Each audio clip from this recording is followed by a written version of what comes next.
Have you ever wondered how some artists draw different liquid effects such as sweat? How about slime? Drawing liquids may look intimidating, but with the right factors to learn, anyone can draw it. Hi, I'm Shai, and I'd love to show you how I draw different liquid types and how they interact with objects. But first, let me introduce you where I'll be posting these tutorials too. Join me on Picarto, where we welcome all creative content. From artistry to music, even gamers have a place to show off their amazing skills. Whether your desire is to stream your process with your fans, post your works, or engage with friends and other creators alike, Picarto is where you make your mark in the innovative world. Now, back to the tutorial. So, not all liquids behave the same when interacted with. It can depend on its viscosity. This is essentially a measurement of the fluid's resistance to flow. The lower the viscosity, the more likely it will be easily disturbed by things such as gravity or being stirred. Water is a great example. When a small amount of water flows on skin, it's transparent and will quickly fall off the surface.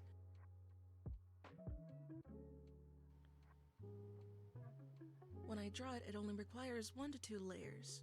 Multiply and glow add. Then I just paint over it. First, use a multiply layer on low opacity. A soft brush will do. What we're doing here is creating the outline of the liquid first. As it makes contact with the object, trail the stream along the surface. Make sure to have the shape in mind. Water doesn't go straight down but follows the shape's form.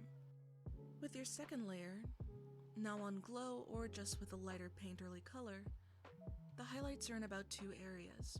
With a drop, it's within the center of the body and circling around it. The reflective parts are sort of everywhere. Light is bouncing off and through this water. Use your brush to remain inside of the drop though.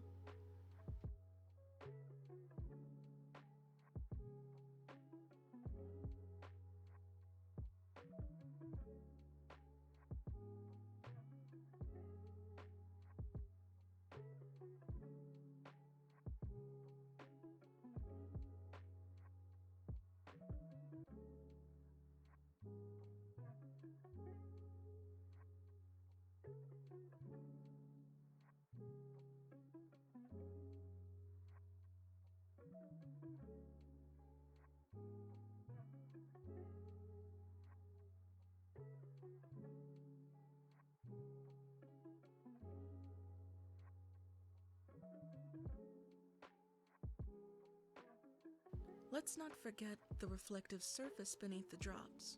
This can also be achieved with a soft or hard brush. It gives the body a more shiny look.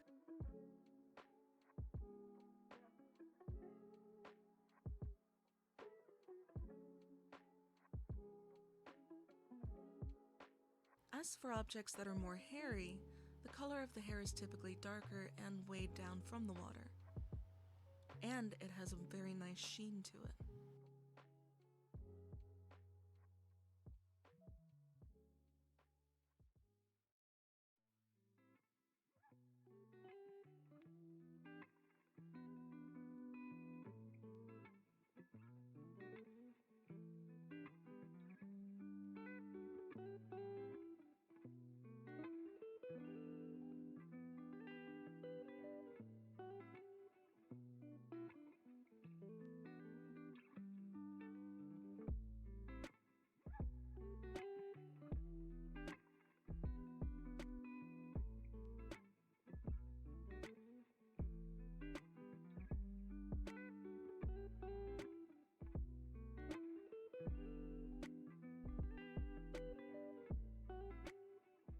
Now that I've shown you a simple version, here's how I've applied that to another example with Mimi.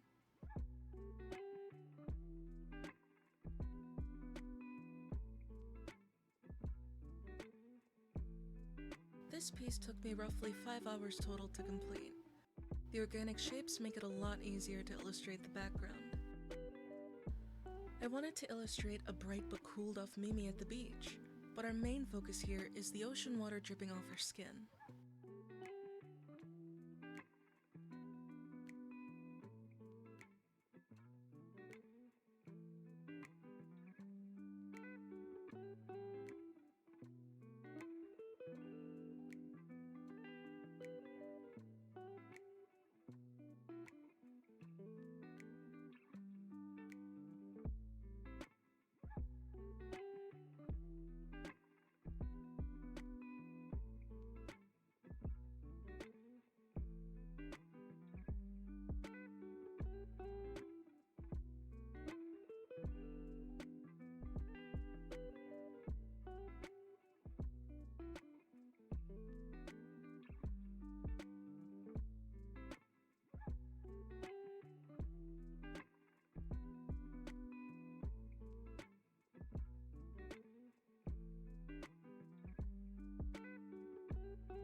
Again, you can see that I'm following the shape of her arms and thighs, creating smaller drops that haven't been yet able to fall.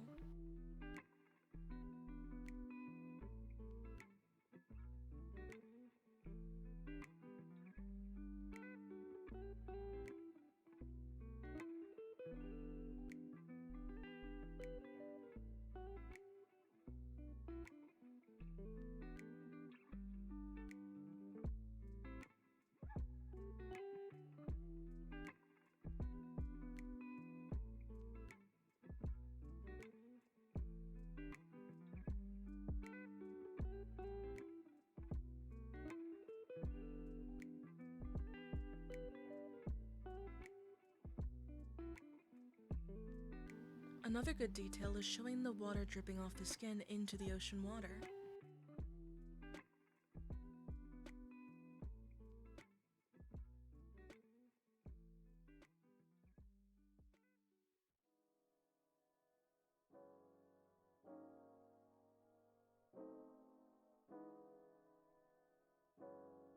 Honestly, I can't recommend to take a brush and create strokes showing a more reflective skin texture. It really makes it pop.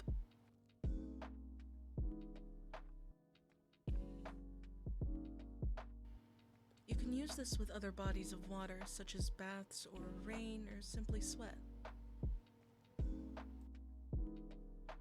This time, let's draw Mimi enjoying some baked goods. I will be honest, perspective-heavy backgrounds like this aren't my strong suit, so there will be wonkier bits here and there.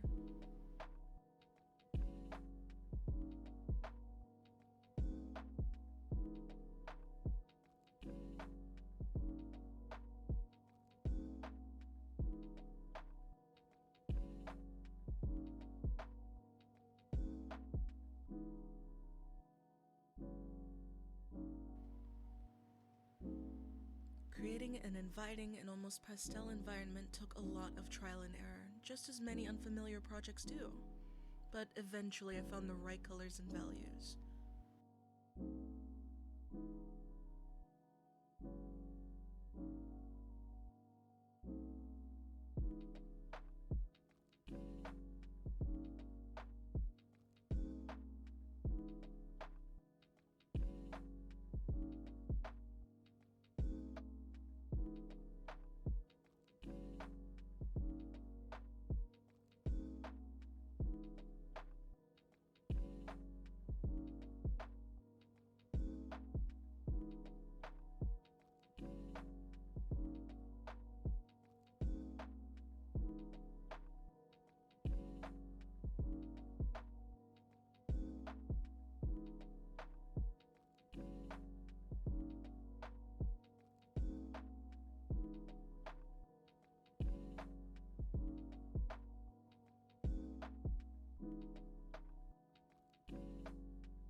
Let's increase the viscosity. The higher the viscosity, the more resistance it has to being disturbed. This is the case for liquids such as honey, molasses, or icing. When this type of liquid falls, it tends to take longer to merge into itself.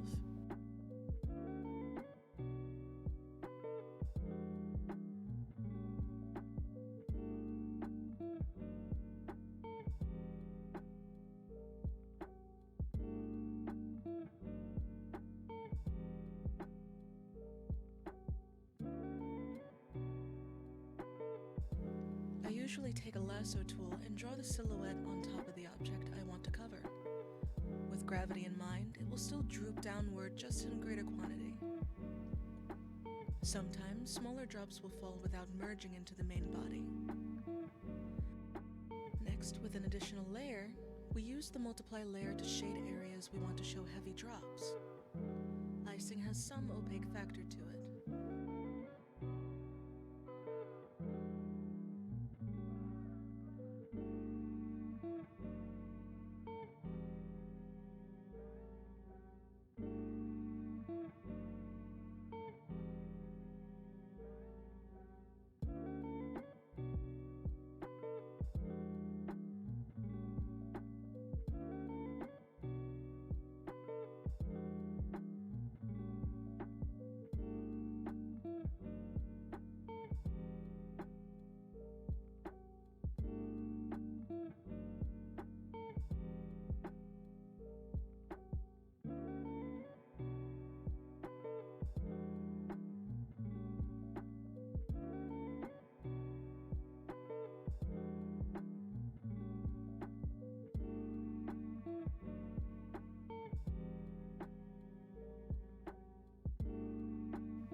Finally, on your top reflective area, highlight the very side of the icing and some parts along the rings and drops.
Now, for clearer liquids with heavier viscosity, the farther the background is, the more the liquid distorts it.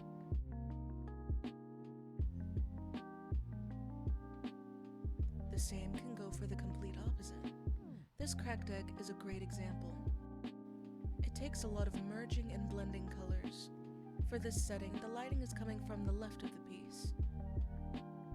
So shape the highlight on top of the yolk and erase bits to make it more realistic.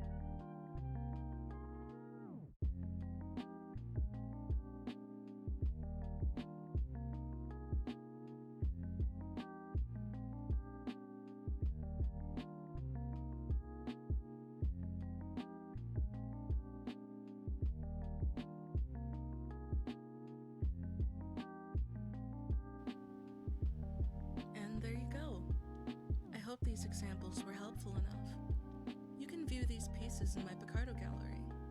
In my belief, practice doesn't make perfect, just more effective muscle memory.